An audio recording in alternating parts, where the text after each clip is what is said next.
guys, welcome back to your favorite cricket channel, Crick Bugs. I have the squad with me, Abhishek, Kush, KD, Alex, and myself, Sid. Today we're gonna discuss the Proteas, the biggest chokers, as we all know. Hush.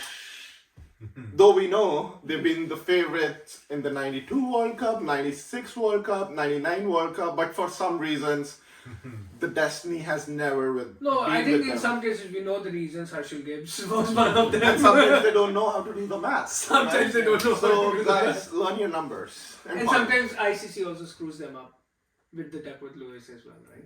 That's what the numbers are. No, What's in our hand right now is the ICC 2023 World Cup, and so far, whatever we have looked, their 15 is pretty much like a complete squad. They have a bunch of good spinners, great batsmen, upcoming players like Klaassen, who have showed what they can do, especially on spinning tracks. So yeah, I'm just gonna take these guys' view and see where they rate the Proteas.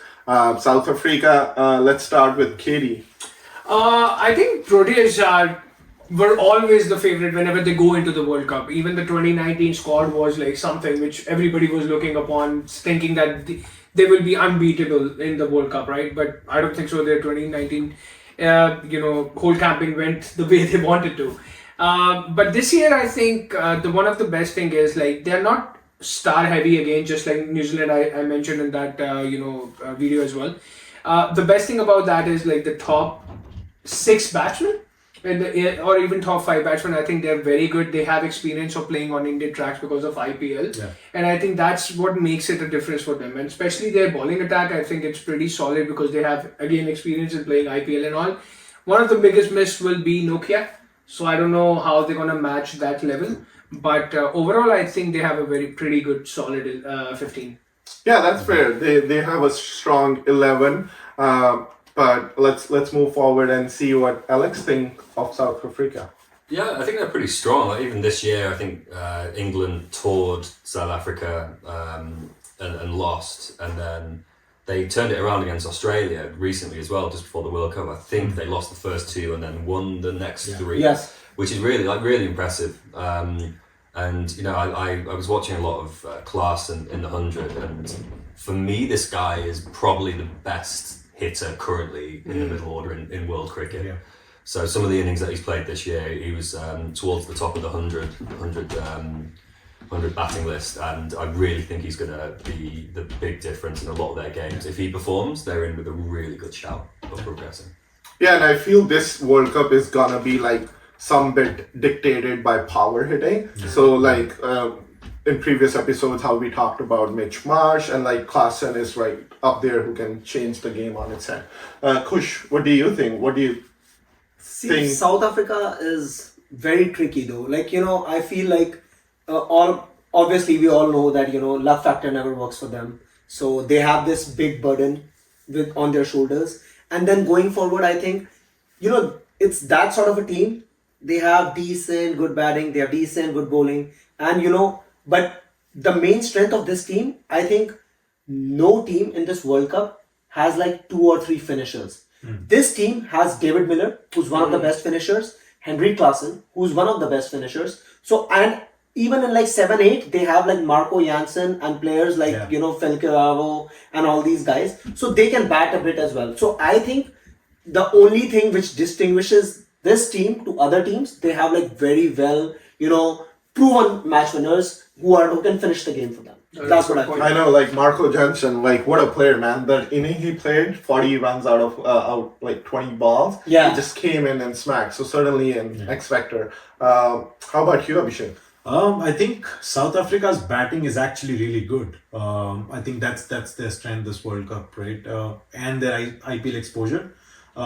Miller, Klaassen, Markram, all the core of the batting lineup has played in IPL and done well in IPL, right? And again, their recent win against Australia, their batting was really good in 3 games. So I think their strength is definitely their batting, and that's what we probably would have to watch out for. And as Coach called out, they have 2 finishers who can turn the game on their head within the matter of few overs. So yeah.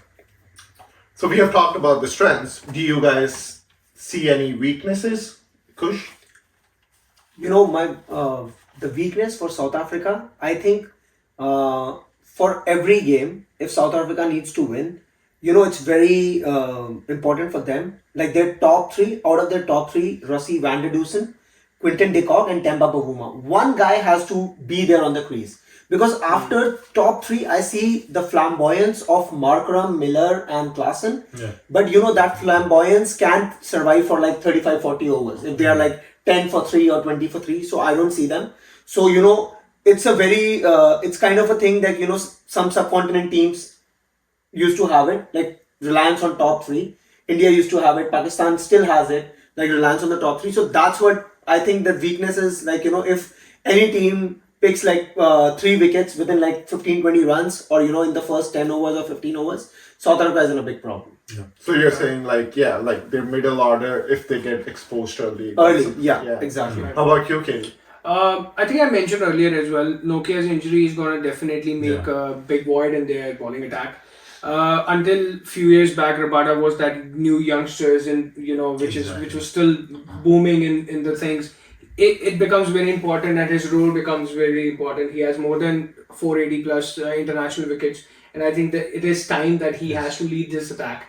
And if they have to cross the line, I think Rabada will be the guy who will be doing it for them. So that's one of the weakness I see in their bowling. And I don't know if Keshav Maharaj alone can take the spin attack to the teams. So that's another area which I feel like they might lag.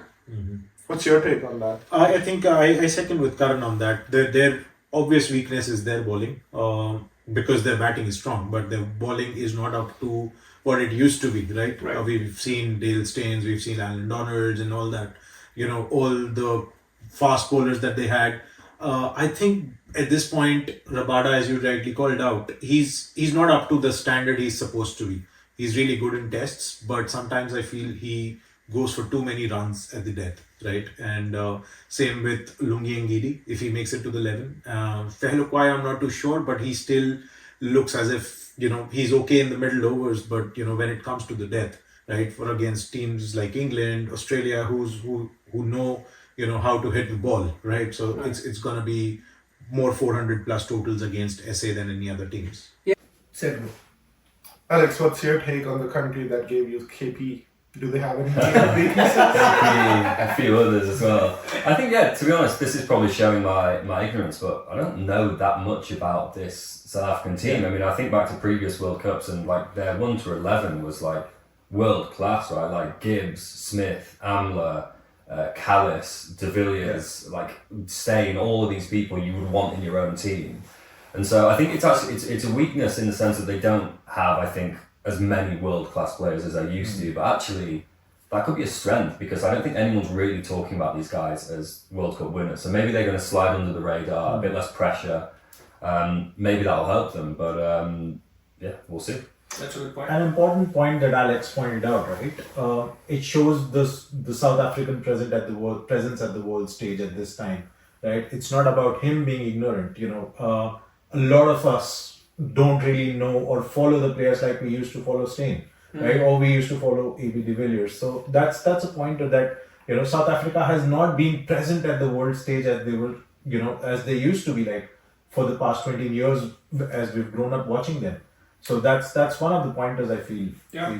For me also, like, I know we are talking about weakness and this thought just came, it was triggered by what Alex said. Basically, like, this is the first World Cup South Africa is going in without the big names. Yes. Like, since their induction into the World Cup in 1992, right? Underdogs. Yeah. And imagine, like, and this is the year they, like, turn it around and, like, bring the cup home. Imagine that would be, like, such a great story to write. But, yeah, like, they have their, like, pluses. But in terms of like weakness, I also think like inexperience in the bowling attack, too much reliance on Rabada, that can bring them down. And yeah, like just to sum up, guys, in 2 lines, what do you think? Like, where do you see South Africa in this World Cup?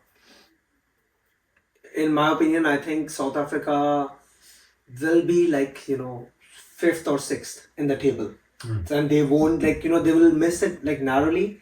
And I hope for the first time South Africa gets lucky and there are some rain affected games and South Africa wins some bonus points and they go to top 4. But I don't see them in top 4. Any X factor for them that can change what you are saying? X factor for me is Henry Klaassen. That guy, when this guy hits spinners like crazy. Yeah. On back foot, he's hitting the spinners over long on, long off, and mid wicket. So this is that sort of hitting, which can demoralize a very good spinner as well. I've seen him demoralizing Kuldeep, Chahal, Zampa. Zampa went for 10 overs, 113 runs. Crazy, and yeah. Klaassen was going berserk. He hit 100. He hit 100 in last 18 or 19 overs. Yeah. So that's some crazy. And that guy is I don't want him to score much if he's playing against my team or any other team whom I'm supporting. Yeah. Katie, what about you? What's the X factor and where do you see South Africa? Klaassen is definitely a but obvious, but I want to take Rabada. As I mentioned earlier, I think his role has become really important. Especially his bowling in the middle overs is very important for South Africa. So I think Rabada will be my X factor for this World Cup. And for where South do you Africa. see South Africa? I personally don't see them going into the top 4, but I think they have a good squad, so they might surprise everybody. The only thing they have to worry about is Netherlands because they're also part of this World Cup, and I hope they don't lose through them. But jokes apart, I think it might be a good learning World Cup for their players. But I don't think they will make it to the top 4. Alex, what do you think? What are the chances of South Africa? I think they'll cause a few shocks, a few upsets. I think they will beat one of England, Australia, or New Zealand. But I think they'll also lose to a Bangladesh, a Netherlands. Yeah. Who knows? And so I think on balance, they're not going to make it through to the final 4, but they will cause a few shocks. And your X factor? It's got to be Klaassen, yeah. It has to be him. From what I saw from the 100, this guy can score. I think he can really score a 50 ball 100, something like that. How about you? Yeah, I agree with everyone. And then it's not to demean South Africa or bring them down. It's just a tightly fought World Cup. It's going to be so tightly fought that all of the top 6 can beat each other on a given day, right? But my prediction for them is that they're probably going to be either 5th or 6th, right? And definitely a good call by Alex. I know they're going to beat one of the big teams, but they're also going to lose to Afghanistan or a Bangladesh or a Sri Lanka. The X factor though, I think it's going to be Aiden Markram. That guy has a good head on his shoulders, can hit the long ball, can play the defensive innings too. He's probably going to be a solid batter for them this World Cup. Yeah, so guys, we are not writing South Africa off. Like Abhishek said, this is such a closely fought tournament. Every team on their day can beat the other team, and every team has those impact players. So for me also, Klaassen is the guy. If South Africa has to go long, he has to be there, especially his ability to play the spin. But thank you so much, guys, for reviewing South Africa. And next time we're gonna do the remaining teams. So stay tuned. But before you guys do something else, please subscribe, And share the video. and share the video. And just adding to that, as soon as the World Cup has started, South Africa's first warm-up game was washed out. Second game, they were in a good position, but rain came and they lost by 7 runs. So far the luck hasn't been with them, but it can change. Guys, there's so much rain in India. I always get grief from this guy. Rain always in England. So many It's- games washed out. We didn't want England venues. Only practice venues. and we didn't want England to get match practice. Yeah, that's Yeah. right. Yeah.